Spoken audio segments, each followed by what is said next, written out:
I'm going to tell you about my favorite new tool that's going to help really change the game when it comes to analyzing Hyrox performance. It has all of the data, every race result that's ever happened by every racer. So you know exactly where you stand when it comes to how you are improving as an athlete and how you are improving compared to your competitors. Another thing that's amazing about RoxOpt is that it's predictive. It has predictive modeling built into its system.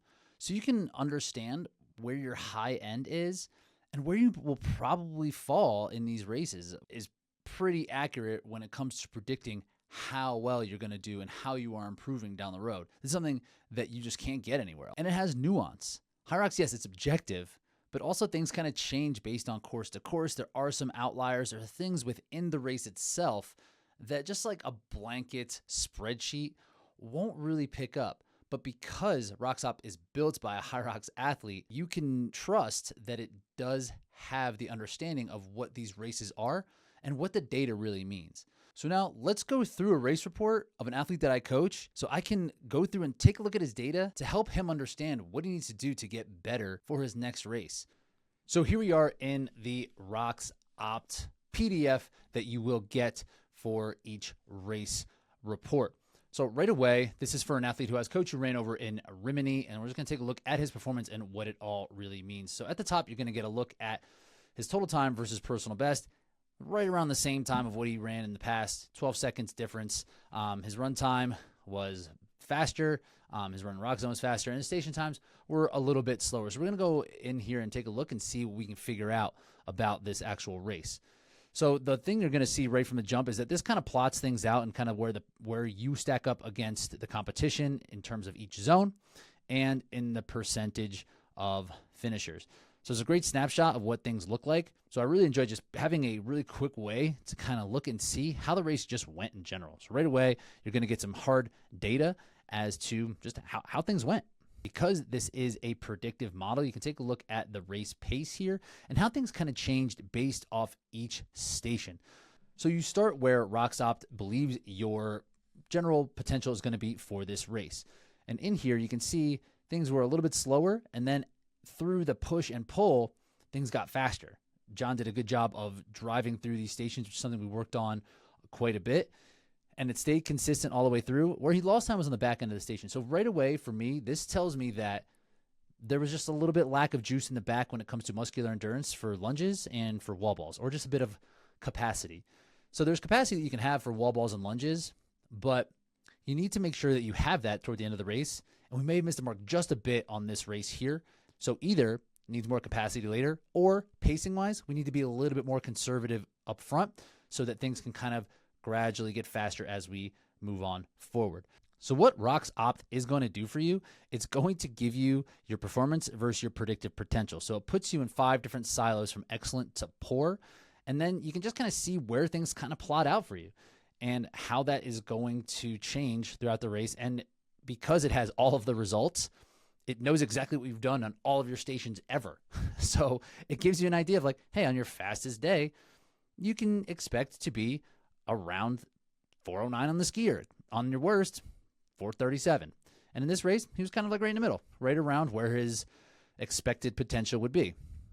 And then as we saw on the chart above, really hammered the sled push, pushed it closer to his great probability here.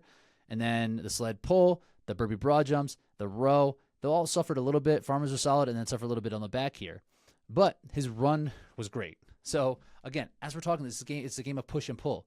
What should we do here? Should we slide the run and rock zone back a little bit and then see how everything else improves throughout and how that kind of evens out throughout the course of the entire race?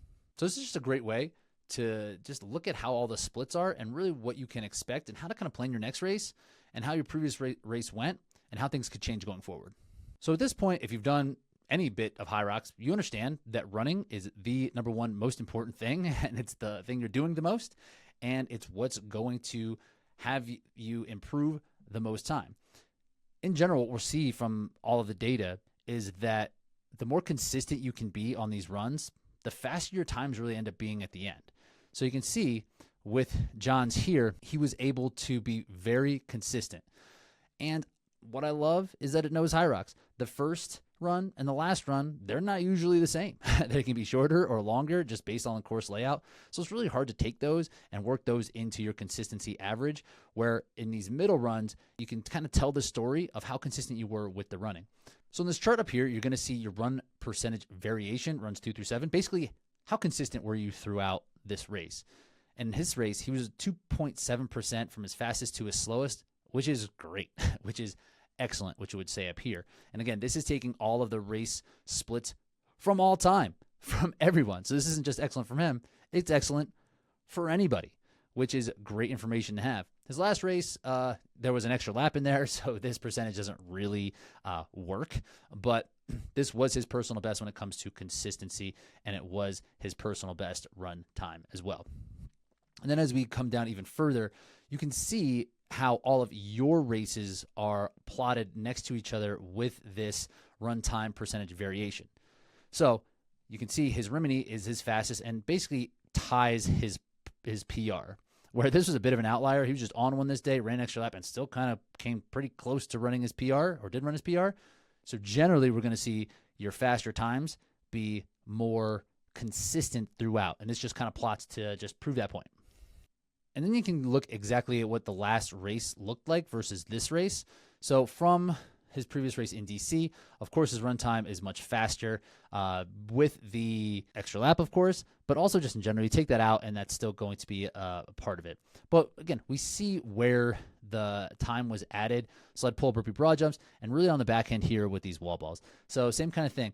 If we run a little bit slower, does this slide a little bit closer to the middle? Or does the sled pull slide to a little bit to the middle? Or is there something we need to do in terms of mental focus here in the middle? Is it worth the run here for these slower times on the stations? Is something we have to play around with. And here it's just laid out for you. It's like, okay, these all weren't in line. So where can we make up time, or what happened during this race that can help prevent some of this lost time down the road? And then the split benchmark tells the story within the actual race itself. So in Rimini, it plots the fastest times of the race winner, which is this green line here, versus John's times, which are these columns. So it basically just where you stack up visually. And then if you can just want to break it down even further, you get the fastest split of the day, your split, and then the first place finisher split. What I love about this is that it takes the rock zone into consideration. And then you get an updated race prediction performance range based off of your previous race. So he ran right about his PR, so it can be expected to do it twice in a row. So you can kind of expect that performance. But now on the fast end, he can really see what to shoot for and what that would look like on his absolute best day. If all the training comes together, if the course is perfect, if everything is just right, this is something that is within the realm of possibility. So a lot of times I get asked, like, hey, what can I run? What do you think I could be able to do if everything goes well? And I'm usually like, I don't know. Like, I can't put a cap on what your potential is. But RoxOpt app can give you a pretty good idea. It can really kind of give you that goal to shoot for, and it updates each race, right? So if your excellent potential is 106 now, in a year, it might be 104. And that could be something you can continue to shoot and strive for. So you can see that kind of tick off. So I love this in terms of goal setting and being able to reflect on your training and performance. And then the next race predicted performance range is going to be able to give you a look at what you can expect through all of your different zones and where you can really focus on and to make up the most time.